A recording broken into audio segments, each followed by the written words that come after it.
പ്രിയമുള്ള സുഹൃത്തുക്കളെ, ഞാൻ പണ്ടൊക്കെ ആലോചിച്ചിട്ടുണ്ട്, എനിക്ക് ഏതെങ്കിലും പഞ്ചായത്തിലെ ഒരംഗമാകാൻ സാധിക്കുമോ. എന്നിലെ അധികാരമോഹത്തിൻ്റെ ഭാഗമായി തന്നെയാണ്.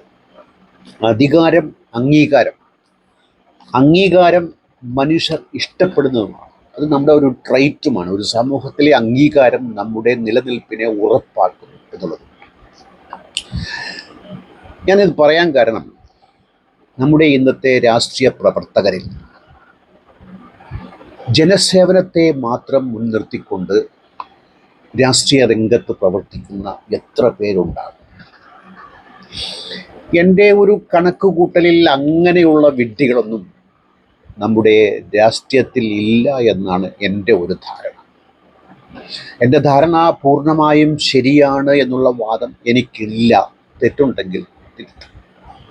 പൊതുവേ ഇപ്പം ഞാൻ ഒരു തൊഴിൽ ചെയ്യുന്നു, എനിക്ക് ജീവിക്കാൻ തൊഴിൽ കൂടിയേ മതിയാവും. മൈത്രേയൻ പണ്ട് പറഞ്ഞ ഒരു കാര്യം ഞാനിപ്പം ഓർമ്മിച്ചു പോവുകയാണ്.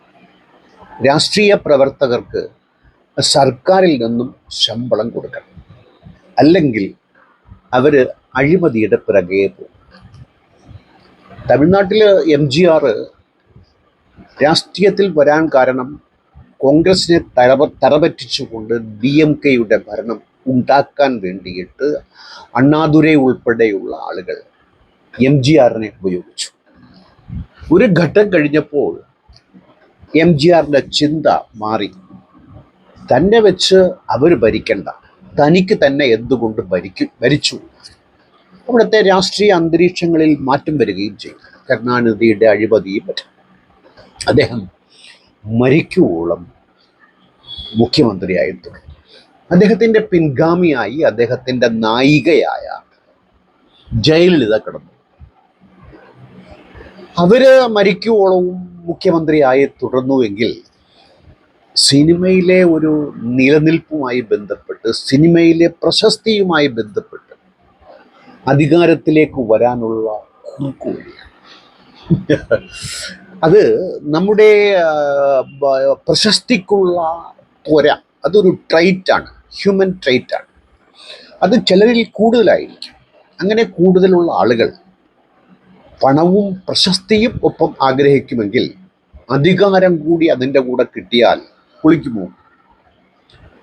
MGR-നെ കണ്ടിട്ട് NT രാമറാവു വന്നു, അദ്ദേഹത്തിൻ്റെ മരുമകനെ കൊണ്ടുവന്നു. അദ്ദേഹം ഇന്ന് ആന്ധ്രയുടെ മുഖ്യമന്ത്രിയായി സത്യപ്രതിജ്ഞ ചെയ്തുവെങ്കിൽ കേരളത്തിൽ ഈ സിനിമാക്കാരുടെ രാഷ്ട്രീയ പ്രവേശനം വളരെ ദുർഘടം പിടിച്ചതായിരുന്നു.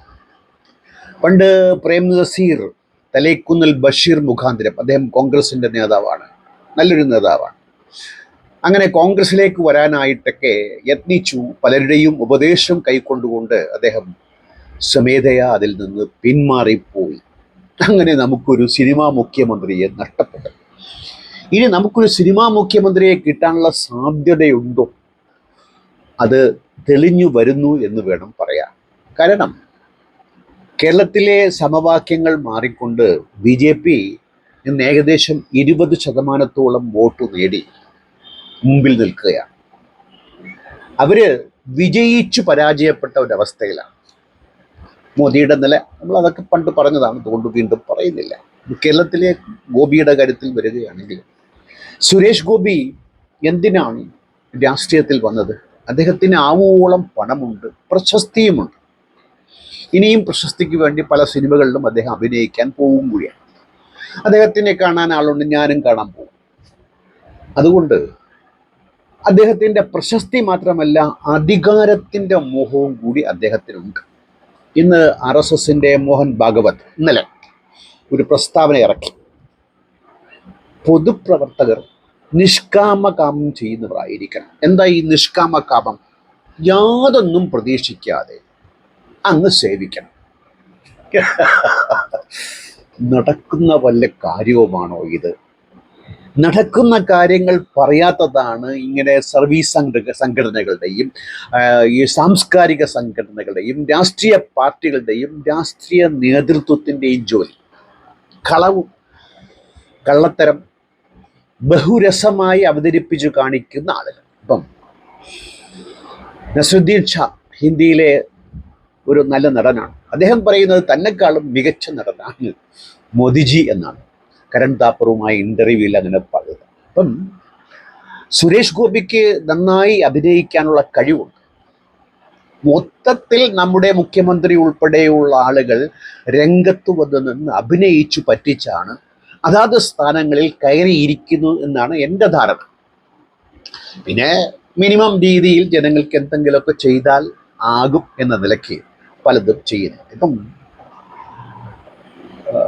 രാഷ്ട്രീയക്കാർ പറയുന്നത്, BJP-ക്കാരൊക്കെ പറയുന്നത് ഞങ്ങളുടെ ശ്രമഫലമായിട്ടാണ് റെയിൽവേയിൽ ഒരുപാട് ഞങ്ങൾ മാറ്റങ്ങൾ കേരളത്തിൽ രാജഗോപാൽ ഇരുന്നപ്പോൾ കൊണ്ടുവന്നത്.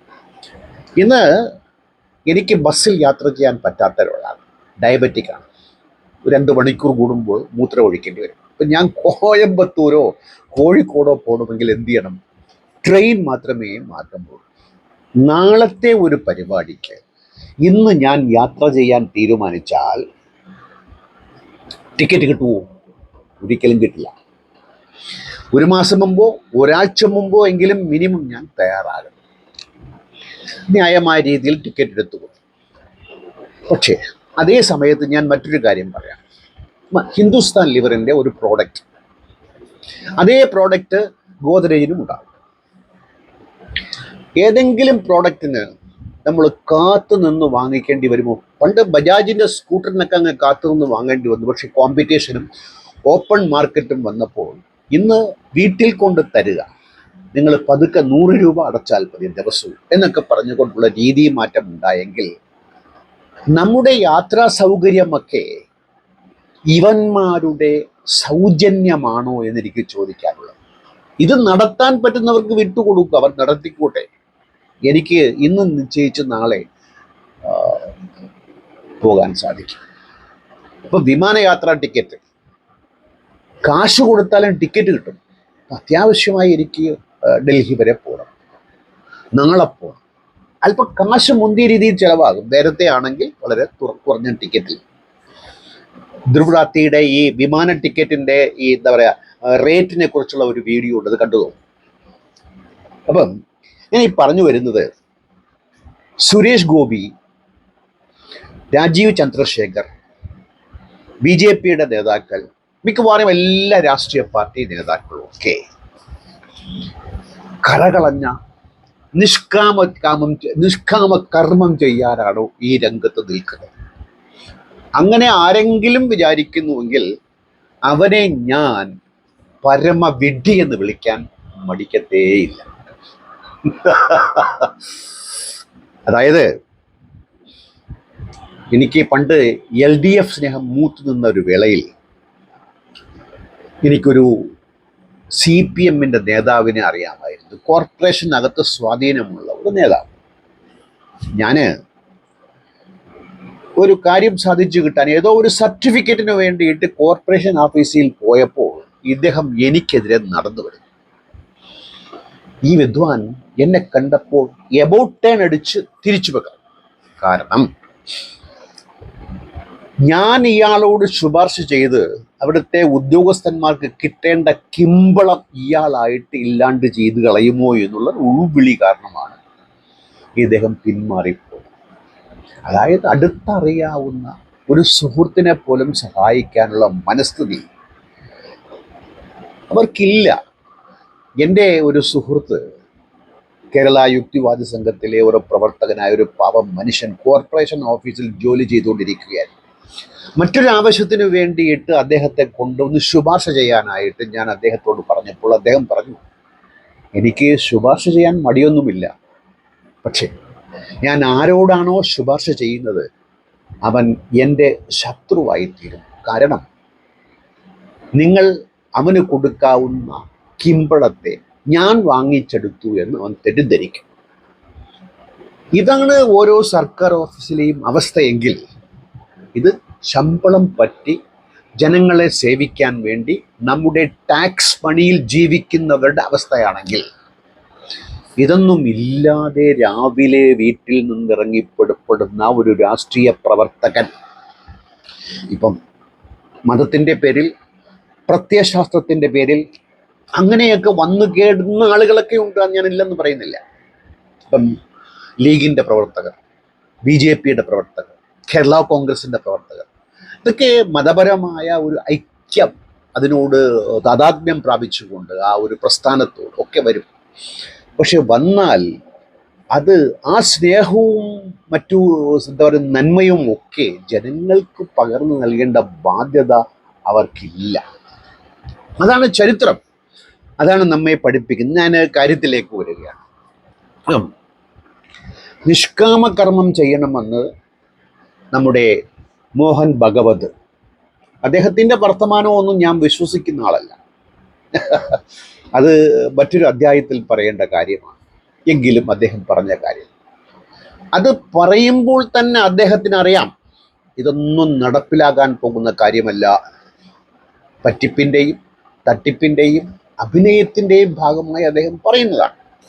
അത് മോദിയോടുള്ള ചുരുക്ക് എന്നാണ് പലരും പറഞ്ഞു കേട്ടത്. എന്തോ ആയിക്കോട്ടെ, നമുക്കിവിടെ ഈ നിഷ്കാമകർമ്മം ചെയ്യുന്ന BJPയുടെ ചില നേതാക്കളെ ഒന്ന് പരിശോധിച്ചു നോക്കാം. ആദ്യമായിട്ട് ഇപ്പോൾ താരമായി നിൽക്കുന്ന സുരേഷ് ഗോപി. എനിക്കൊരു 4-5 വർഷത്തിനുള്ളിൽ മരിക്കണമെന്ന് ആഗ്രഹമുണ്ട്. ഏതെങ്കിലും 68, ഒരു 75, 73 എന്തായാലും BJP മുഖ്യമന്ത്രിയായി സുരേഷ് ഗോപി കേരളത്തിൽ അധികാരമേൽക്കുന്നതിന് മുമ്പ് മരിക്കണമെന്നാണ് എൻ്റെ ആഗ്രഹം. അദ്ദേഹത്തിന് ബ്രാഹ്മണനായി ജനിക്കണമെന്ന് ആഗ്രഹിക്കാമെങ്കിൽ ഈ ഒരു ചെറിയ ആഗ്രഹം ഞാൻ പേറുന്നതിൽ തെറ്റില്ല എന്നാണ് വിശ്വസിക്കുന്നത്. അങ്ങനെ ഒരു ഗതികേട് കൂടെ കേരളം കാണേണ്ടി വരുമോ, അനുഭവിക്കേണ്ടി വരുമോ എന്നാണ്. ഇദ്ദേഹം നിഷ്കാമകർമ്മിയാണോ? ആണ്, തീർച്ചയായിട്ടും ഇദ്ദേഹം നിഷ്കാമകർമ്മിയാണ്. അതിൻ്റെ ഏറ്റവും വലിയ തെളിവാണ് അദ്ദേഹം വിലസി നിൽക്കുന്ന വേളയിൽ 2 മുന്തിയ കാർ വാങ്ങിച്ചുകൊണ്ട് സർക്കാരിനടയ്ക്കാനുള്ള ടാക്സ് വെട്ടിച്ചുകൊണ്ട് ആ കേസ് ഇപ്പോഴും നിലനിൽക്കുന്നുണ്ട്. നിഷ്കാമകർമ്മത്തിൻ്റെ വിശാലമായ മാതൃക നിങ്ങളൊന്ന് കണ്ടു നോക്കണം. നിഷ്കാമകർമ്മത്തിൻ്റെ കുറേ ഉദാഹരണം ഞാൻ പറഞ്ഞുതരാം, റീസെൻ്റ് ഉദാഹരണങ്ങൾ പറഞ്ഞുതരാം. ഇദ്ദേഹം കാറിൽ സഞ്ചരിക്കുന്നു, അധികാരമേറ്റതിന് ശേഷമോ അതിന് തൊട്ട് മുമ്പോ, അല്ലെങ്കിൽ വിജയവേളയിൽ, MP ആയിട്ട് വിജയിച്ച വിജയവേളയിൽ കാറിലെ ഡ്രൈവർ ഒരു സ്ത്രീയെ കണ്ടിട്ട് വണ്ടി സ്ലോ ചെയ്യുന്നു. ഇദ്ദേഹത്തിന് ഇഷ്ടപ്പെട്ടില്ല. അദ്ദേഹം ഡ്രൈവറെ അടിക്കുന്ന ദൃശ്യമാണ് കാണുന്നത്. ഒരു മനുഷ്യൻ മറ്റൊരു മനുഷ്യനെ ശാരീരികമായി ഉപദ്രവിക്കുന്ന, മനുഷ്യത്വ വിരുദ്ധമായ ഒരു കാര്യം ചെയ്യുന്ന ഒരാളിൽ നിന്ന് യാതൊരു പരിചയവുമില്ലാത്ത, യാതൊരു പരിഗണനയുമില്ലാത്ത, അഭിനയിച്ച് പറ്റിക്കാൻ പറ്റുന്ന ഒരു ജനവിഭാഗത്തോട് എങ്ങനെയാണ് നിഷ്കാമകർമ്മത്തിലൂടെ കാര്യങ്ങൾ നടത്തിക്കൊണ്ടുപോകാൻ സാധിക്കുമെന്നുള്ളത് ഒരു മാന്യമായ എൻ്റെ ഒരു സംശയമായി എനിക്ക് അവശേഷിക്കും. ഇദ്ദേഹത്തിൻ്റെ മാടമ്പിത്തം ഒരുപാട് തവണ നമ്മൾ പറഞ്ഞിട്ടുള്ളതാണ്. ഇദ്ദേഹത്തോട് ഒരു പത്രലേഖകൻ ഇദ്ദേഹത്തിൻ്റെ സഹമന്ത്രിസ്ഥാനത്തെക്കുറിച്ച് ചോദിക്കുന്നു. അദ്ദേഹം അവനോട് തട്ടിക്കയറുകയാണ്. അവൻ പറയാത്ത കാര്യം അവൻ പറഞ്ഞു എന്നാരോപിച്ചിട്ട് ഇദ്ദേഹത്തിൻ്റെ പ്രശസ്തിക്ക് മങ്ങലേൽക്കും എന്ന നിലയിൽ ഈ മീഡിയ കൊണ്ട് ഞാൻ അംഗീകരിക്കുന്നില്ല. അത് RSSൻ്റെ ഒരു മൂത്താപ്പയായിട്ട് വരും. അത് മറ്റൊരു കാര്യം. ഇവരൊക്കെ ഒരേ പടവിൽ, ഒരേ കുളക്കടവിൽ തുണി ഉരിഞ്ഞു കുളിക്കുന്ന ആളുകൾ. അതിലപ്പുറം വിശേഷമൊന്നും ഞാൻ നൽകിയില്ല. അപ്പം മീഡിയ ഊണിൻ്റെ ആളാണോ എന്ന് പറഞ്ഞുകൊണ്ട് ആ ശരീരഭാഷയും ആ അധികാര ഗർവും, ഇതൊക്കെയാണ് നിഷ്കാമകർമ്മത്തിൻ്റെ ഭാഗമായി വരുന്നതെങ്കിൽ ഇദ്ദേഹത്തിൻ്റെ കടുത്ത അതൃപ്തി എങ്ങനെ? ഇദ്ദേഹത്തിന് ക്യാബിനറ്റ് പദവി കിട്ടുമെന്നാണ് ഇദ്ദേഹം ആഗ്രഹിച്ചതും മറ്റുള്ളവർ ഇദ്ദേഹത്തെ ധരിപ്പിച്ചതും. അത് കിട്ടിയില്ല. അതിൻ്റെ അതൃപ്തിയായിട്ട് എനിക്ക് സിനിമയൊക്കെ ഒരുപാട് ചെയ്യാനുണ്ട്. എന്ത് സഹമന്ത്രിയായ അന്നാണോ ഈ സിനിമ ചെയ്യാനുണ്ട് എന്ന കാര്യങ്ങൾ ഇദ്ദേഹത്തിന് മനസ്സിലായത്?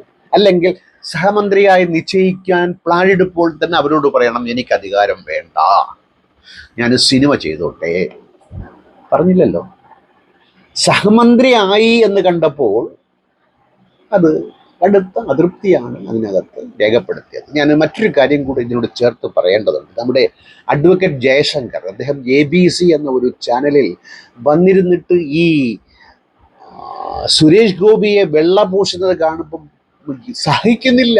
ഇവരെ പോലുള്ള ആളുകൾ, ഈ ഫക്രുദ്ദീൻ അലി അങ്ങനെ തുടങ്ങിയ ആളുകളൊക്കെ ഇന്ന് അണ്ടപടലം മാറിക്കൊണ്ട് BJPക്ക് വേണ്ടി ജനവിരുദ്ധമായി ജനങ്ങളെ തമ്മിലടിപ്പിച്ചുകൊണ്ട് അധികാരത്തിൽ കയറി എന്ത് നീചപ്രവൃത്തിയും ചെയ്യാത്ത മടിക്കാത്തവർക്ക് വേണ്ടി എല്ലാ രാഷ്ട്രീയ പാർട്ടിയും ഏകദേശം ഇതുപോലെ തന്നെ എന്ന് വിശ്വസിക്കുന്ന ഒരാളാണ്. അങ്ങനെ വിശ്വസിക്കുമ്പോഴും എനിക്ക് രാജീവ് ഗാന്ധിയോട് അല്പ സ്നേഹവും ബഹുമാനവും ഉണ്ട്. തെറ്റായിരിക്കാം, ശരിയായിരിക്കാം, അദ്ദേഹത്തിൻ്റെ അഭിനയത്തിൽ ഞാൻ വീണു പോയതായിരിക്കാം, അതൊന്നും ഞാൻ ഇല്ല എന്ന് പറയുന്നില്ല. അപ്പം ഇങ്ങനെ വെള്ളപൂശാനായിട്ട് ഒരുപാട് സാംസ്കാരിക നായകന്മാർ ഉള്ളപ്പോൾ ഇദ്ദേഹത്തിൻ്റെ നിഷ്കാമ കർമ്മം അങ്ങനെ നിർവിഘ്നം കൂടാതെ അദ്ദേഹത്തിന് നടത്തിക്കൊണ്ടു പോകാൻ സാധിക്കും. അദ്ദേഹത്തിൻ്റെ വർത്തമാനം നിങ്ങൾ കേട്ടോ. സഹമന്ത്രി സ്ഥാനത്തോടുള്ള അതൃപ്തി രേഖപ്പെടുത്തിക്കൊണ്ട് ചൊൽപ്പടിക്ക് നിൽക്കാവുന്ന 20 പേരെങ്കിലും എനിക്ക് വേണം. ആരാ ഈ സുരേഷ് ഗോപി? സുരേഷ് ഗോപി നല്ല നടനാണ്, ഒരു അഹങ്കാരിയാണ്, ഒരു മാടമ്പിയാണ്, ഒരു വർഗീയവാദി കൂടിയാണ്. ഇപ്പോൾ അദ്ദേഹത്തിൻ്റെ സ്വാർത്ഥ ലാഭത്തിനു വേണ്ടി അദ്ദേഹം ഇപ്പോൾ ചെന്നുപെട്ടിരിക്കുന്ന പാളയം ജനത്തെ ഒന്നായി കാണാൻ താല്പര്യമോ ആഗ്രഹമോ ഇല്ലാത്ത ആളുകളാണ്. അവർക്ക് വേണ്ടി പലതും പറയേണ്ടി വരും, ചെയ്യേണ്ടി വരും. അതൊക്കെ ചെയ്യും അദ്ദേഹത്തിൻ്റെ ആവശ്യം അതാണല്ലോ. അപ്പം അങ്ങനെയുള്ളപ്പോൾ ചൊൽപ്പടിക്ക് നിൽക്കാൻ 20 പേർ. ഒരു സിസ്റ്റം എന്ന് പറയുമ്പോൾ ഒരാളല്ല അതിനകത്തുള്ളത്. ഞാൻ നേരത്തെ റെയിൽവേയുടെ കാര്യം പറഞ്ഞു. റെയിൽവേയിൽ രാജഗോപാൽ മന്ത്രിയായാൽ കിട്ടുന്ന ലാഭം, മെച്ചം, അതിനകത്ത് അതില്ലാതെ തന്നെ കിട്ടുമെന്നുള്ള ഉദാഹരണങ്ങൾ നമ്മൾ ഒരുപാടുണ്ട്. ഇപ്പം പണ്ട് ഞാൻ ശ്രീകാര്യത്ത്, ട്രിവാൻഡ്രത്ത് നിന്ന് ആര്യശാലയിൽ നിന്ന് ശ്രീകാര്യത്തേക്ക് എൻ്റെ കട മാറ്റി. ഒരു ഏകദേശം 2002 എൻ്റെ ആര്യശാലയിലെ ഫോൺ, ടെലഫോൺ ശ്രീകാര്യത്തിലേക്ക് മാറ്റിയെടുക്കാൻ വേണ്ടി ഞാൻ പെടാപ്പെട്ടു. ആന പ്രസവിക്കുന്നത് പോലെ, ഇരട്ട പ്രസവം പോലെ. ആനപ്പ ഇടയ്ക്ക് 2 ഇരട്ട പ്രസവിച്ചു, അതുപോലെ ഞാൻ ആ ശ്രീകാര്യത്തെ കടയിൽ ഇരിക്കുമ്പോൾ റിലയൻസിൻ്റെ കമ്പനിക്കാരൻ ഒരു പാക്കറ്റ് കൊണ്ടെന്നെ തന്നിട്ട് പറഞ്ഞു, ഇത് ഇവിടെ ഇരിക്കട്ടെ, നിങ്ങൾ വെച്ചോളൂ, ഇതിൻ്റെ പേയ്മെൻ്റൊക്കെ നിങ്ങൾക്ക് സൗകര്യമുള്ളപ്പോൾ തരാം, ഇതൊരു ഫോണാണ്, നിങ്ങൾ ഉപയോഗിക്കൂ, നിങ്ങൾക്ക് ഇഷ്ടം. അങ്ങനെ എന്നെ അന്വേഷിച്ചു വന്നതാണത്. ആ സിസ്റ്റത്തിൻ്റെ വ്യത്യസ്തത ഞാൻ പറയുകയാണ്, ആ രീതികളുടെ വ്യത്യസ്തത. ഇത് സർക്കാർ സേവനത്തിൽ അന്നത്തെ ടെലികമ്മ്യൂണിക്കേഷൻ മന്ത്രി, അതിൻ്റെ ഉദ്യോഗസ്ഥന്മാർ എന്നോട് കാണിക്കുന്ന നിഷ്കാമ കർമ്മത്തിൻ്റെ ഭാഗമായി ഒരു സർവീസ് പാർട്ടി കിട്ടാൻ ഞാൻ ആന പ്രസവിക്കണം. അതുപോലെ ആണെങ്കിൽ ഇവരൊക്കെ ചൊൽപ്പടിക്ക് 20 പേർ വേണമെന്ന് പറഞ്ഞാൽ അത് എന്താ പറയുക, അധികാരമോഹത്തിൻ്റെ, എന്താ പറയുക, മറ്റുള്ളവരോടുള്ള ജനാധിപത്യപരമായ കരുതലില്ലായ്മയുടെ ഈ 20 പേരെയും നിങ്ങൾ എങ്ങനെയാണ് ചൊൽപ്പടിക്ക് നിർത്തും? നിങ്ങളുടെ ചൊൽപ്പടിയിൽ നിൽക്കാനാണോ ആളുകൾ? സഹവർത്തിത്വത്തോട് പ്രവർത്തിക്കണോ? ചൊൽപ്പടിക്ക് നിർത്തി പ്രവർത്തിക്കണോ? ഇങ്ങനെയുള്ള ഒരാൾ MP ആയി, മുഖ്യമന്ത്രിയായി, മന്ത്രിയായി, കേന്ദ്രമന്ത്രിയായി നമ്മെ ഭരിക്കാൻ വരുമ്പോൾ നിഷ്കാമകർമ്മത്തിൻ്റെ ആ മഹത്വത്തെക്കുറിച്ച് പാൽപ്പായസം കുടിക്കുന്ന രുചിയോടുകൂടി അല്ലാതെ കേൾക്കാനും ഓർമ്മിക്കാനും പറ്റുമോ? എന്തു പറയാനെന്നാണ്. അപ്പം അദ്ദേഹം പറയുന്നത്, MP ആയിട്ടുള്ള അദ്ദേഹം രാജ്യസഭ MP ആയിരുന്നപ്പോൾ തന്നെ MP ആയിരുന്നപ്പോൾ അദ്ദേഹത്തിൻ്റെ ശമ്പളം എടുത്തില്ല എന്ന്. ശമ്പളം എടുക്കേണ്ട കാര്യം അദ്ദേഹത്തിനില്ല.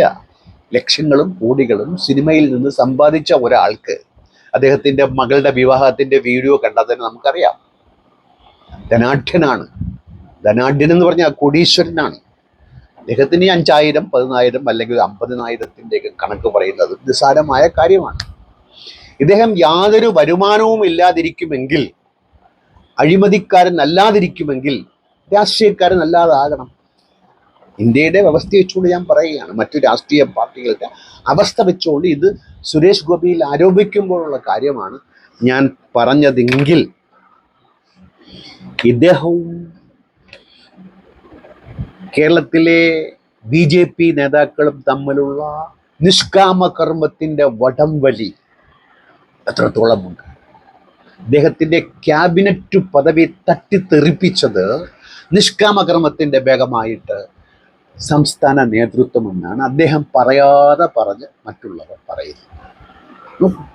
ഇവർ തമ്മിലുള്ള ഐക്യത്തിൻ്റെയും സ്നേഹത്തിൻ്റെയും എന്താ പറയുക ഒരു വെള്ളി വെളിച്ചം, മഹനീയത. ഇവർക്ക് നമ്മോട് സ്നേഹമോ എന്ന് നിങ്ങൾ വിശ്വസിക്കുന്നു? നിങ്ങളെ ഞാൻ എന്ത് വിളിക്കണം? വിഡ്ഢിയെന്ന് വിളിക്കണോ, ഭ്രാന്തെന്ന് വിളിക്കണോ? എന്തായാലും തെറ്റില്ല എന്നാണ്. അപ്പം നമുക്ക് മറ്റൊരു നേതാവുണ്ട്.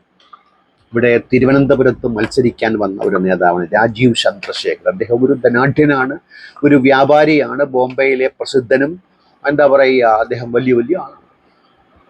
അദ്ദേഹം ഇതുപോലെ ക്യാബിനറ്റ് പദവിയിൽ ഇരുന്ന ആളാണ്, സഹമന്ത്രിയിൽ ഇരുന്ന ആളാണ്. ഇപ്രാവശ്യം സഹമന്ത്രി സ്ഥാനം കിട്ടാത്ത വന്നപ്പോൾ അദ്ദേഹം പറഞ്ഞത്, ഞാൻ എൻ്റെ പൊതുജീവിതം അങ്ങ് അവസാനിപ്പിച്ചു കളയും, നീയൊക്കെ ചെന്ന് തൂങ്ങിച്ചാണ്. ഖുർആനില് ഹജ്ജില് അള്ളാഹു മനുഷ്യരോട് പറയുന്നത് തൂങ്ങിച്ചാകിനിടയിൽ.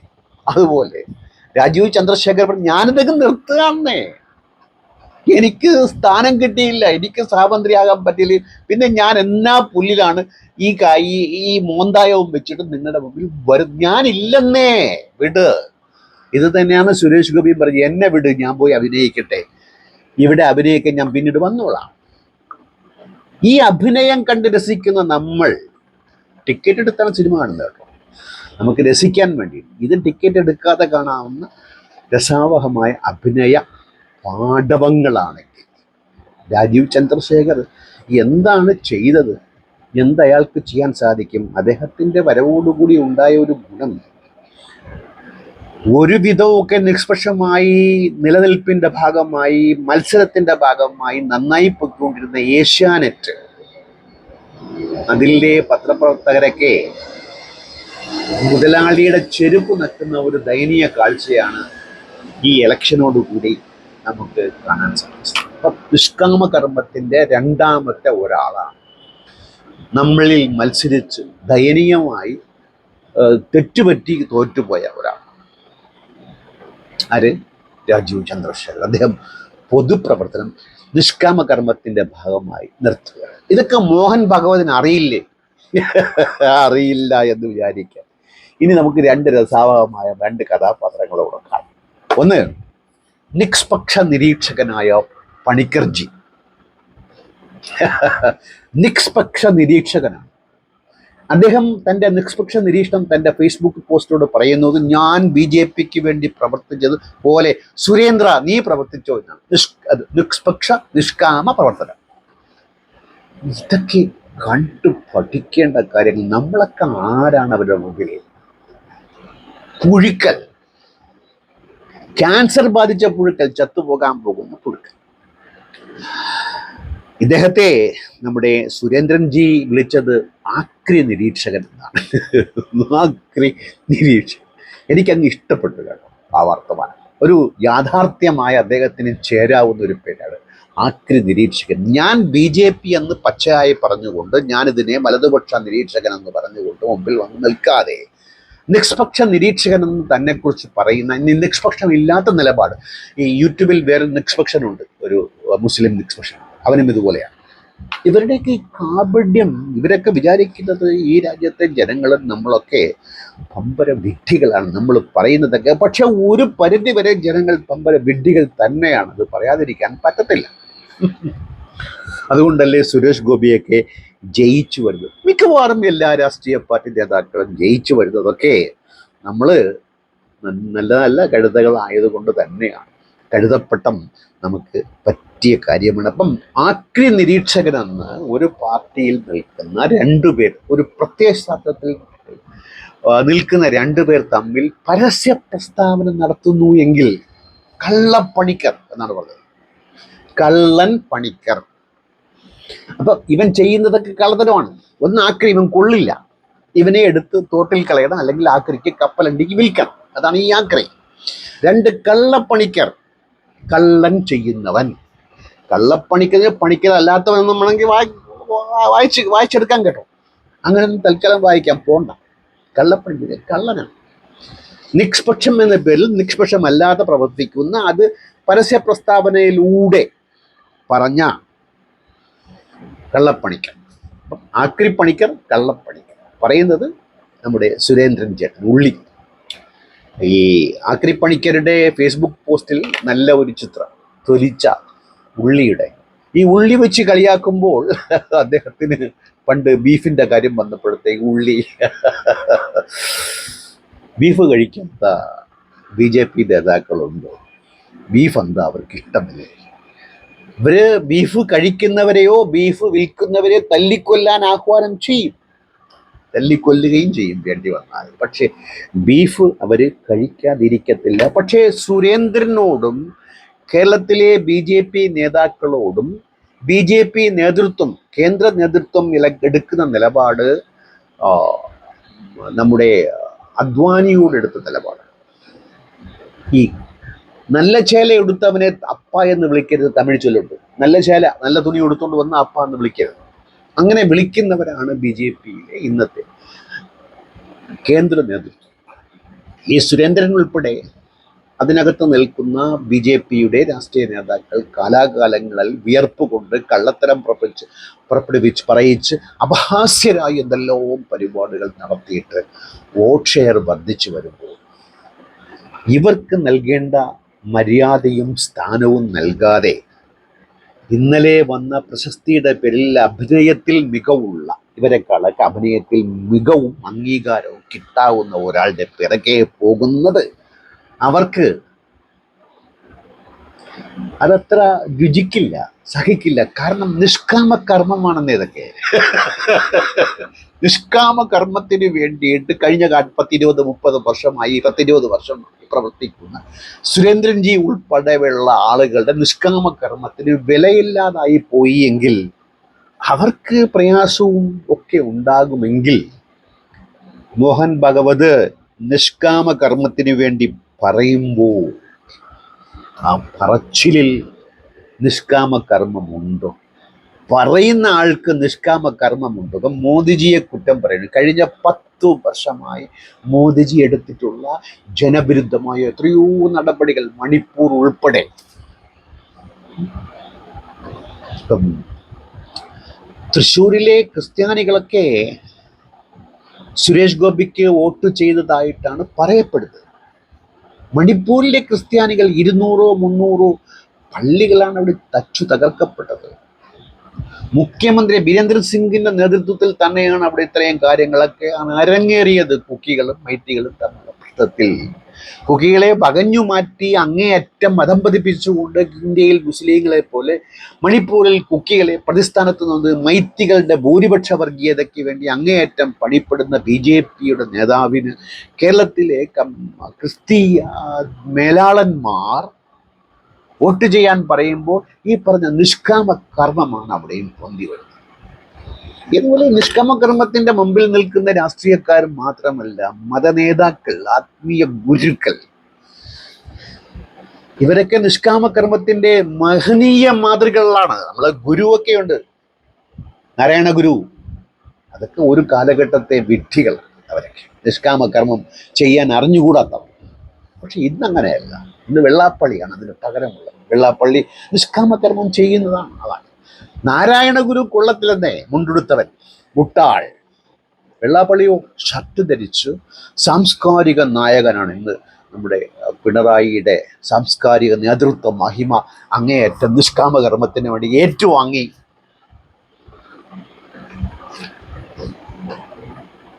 കമ്മ്യൂണിസ്റ്റുകാരെ പിന്താങ്ങുന്നവരെ പിറകെ നിന്ന് വലിക്കാനുള്ള നീക്കങ്ങൾ നടത്തുന്ന നമ്മുടെ വെള്ളാപ്പള്ളി നടേശനാണ് ആ സ്ഥാനത്തെങ്കിൽ നിഷ്കാമ കർമ്മത്തിൻ്റെ കർമ്മിത്വം വഹിക്കുന്ന കാർമ്മികളാണ് നമുക്ക് ചുറ്റും.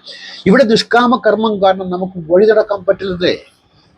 നമുക്കെല്ലാം കിട്ടും. റെയിൽവേ ടിക്കറ്റൊക്കെ നാളെ വിചാരിച്ച ഇന്ന് കിട്ടും. ആഹാരം, തുണി, വസ്ത്രം, മരുന്ന്, പിന്നെ സ്കൂള്, ഇതൊക്കെ യഥേഷ്ടം നമുക്ക് കിട്ടും ഇവരുടെ നിഷ്കാമ കർമ്മത്തിൻ്റെ ഫലമായിട്ട്. പക്ഷെ നമ്മൾ അതിൽ ടിക്കറ്റ് എടുക്കണമെന്നേ ഉള്ളൂ. അത് നമ്മൾ കാശ് കൊടുക്കണമെന്നേ ഉള്ളൂ.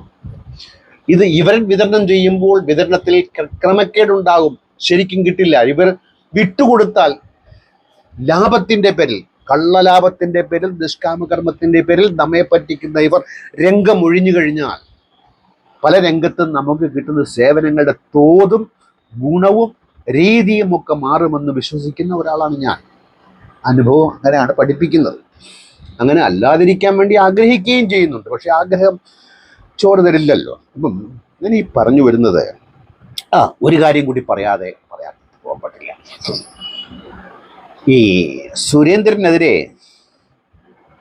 നമ്മുടെ പണിക്കർജി, ആക്രി പണിക്കർജി പറഞ്ഞത്, ഇവരൊക്കെ ജി ആണ് കേട്ടോ, ഈ ജി, സുരേന്ദ്രൻ ജി, പണിക്കർജി ഒക്കെ.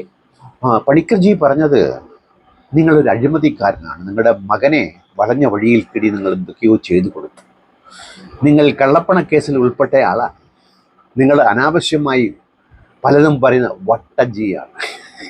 വട്ടുജി, ജി എൽ സുരേന്ദ്രൻ ജി, വട്ടുജി, വട്ടജി എന്ന് അദ്ദേഹം തൻ്റെ ഫേസ്ബുക്ക് പോസ്റ്റിൽ എഴുതിക്കൊണ്ടാണ് ഇദ്ദേഹത്തെ അഭിസംബോധന ചെയ്യുക. എൻ്റെ ഒരു ചോദ്യം, ഞാൻ ഈ പറഞ്ഞ 3 പേരും മറ്റ് രാഷ്ട്രീയ നേതാക്കൾ ഉൾപ്പെടെയുള്ള ആളുകളുടെ നിഷ്കാമ കർമ്മം ഇവർ തമ്മിലുള്ള ഐക്യത്തിൻ്റെയും സ്നേഹത്തിൻ്റെയും പ്രതലത്തിൽ നിന്നുകൊണ്ട് നമുക്ക് വായിച്ചെടുക്കാൻ പറ്റുമോ? പറ്റണം. പറ്റിയാൽ നമുക്ക് മാറ്റങ്ങൾ സംഭവിക്കാൻ വേണ്ടി യത്നിക്കാൻ സാധിക്കണം. അവിടെ നമ്മൾ നിഷ്കാമകർമ്മം ചെയ്യും. ഞാൻ എന്തായാലും നിഷ്കാമകർമ്മം ചെയ്യുന്ന ഒരാളല്ല, എനിക്കത് പറ്റത്തില്ല. എൻ്റെ ട്രൈറ്റ് അങ്ങനെയല്ല എൻ്റെ ട്രൈറ്റ് എന്ന് അഭിനയിക്കാനുള്ള ട്രൈറ്റും എനിക്കില്ല എന്നുള്ളതാണ് എന്നെ ഞാൻ അല്ലാണ്ടാക്കി തീർക്കുന്നത്. അവിടെയാണ്. അങ്ങനെയുള്ള കുറേ വിഡ്ഢികൾ നമ്മുടെ കൂട്ടത്തിലുണ്ട്. അവരൊക്കെ ഇങ്ങനെ കൊച്ചു വർത്തമാനം പറഞ്ഞു ഫാനിൻ്റെ കീഴിലിരുന്ന് പറയും. പക്ഷേ നിഷ്കാമകർമ്മം ചെയ്യാൻ വേണ്ടി രാവിലെ 8 മണിക്കും 6 മണിക്കും എണീറ്റ് നമ്മുടെ ചുറ്റും വിലസി കഷ്ടപ്പെട്ട് വിയർത്ത്, ഈ പദയാത്ര പോയപ്പോൾ സുരേഷ് ഗോപിയുടെ ആ ഒരു ദയനീയാവസ്ഥ കണ്ട്, നിഷ്കാമകർമ്മത്തിൻ്റെ പേരിലാണ്. ഇവരെയൊക്കെ നമ്മൾ പൂജിക്കുക, സ്നേഹിക്കുക, ബഹുമാനിക്കുക, MP ആക്കുക, വേണ്ടി വന്നാൽ മുഖ്യമന്ത്രിയോ പ്രധാനമന്ത്രിയോ ആക്കുക. കാരണം മോഹൻ ഭാഗവത് ഭാഷയിൽ പറയുകയാണ്, കർമ്മികളാണ്, നിഷ്കാമകർമ്മത്തിൻ്റെ ഉടയ തമ്പുരാന്മാരാണ്. വാഴ്ത്തുന്നു, വാഴ്ത്തുപാട്ട്. മറ്റൊരു അധ്യായത്തിൽ കാണുന്നത് വരെ നന്ദി, നമസ്കാരം, ഗുഡ് ബൈ.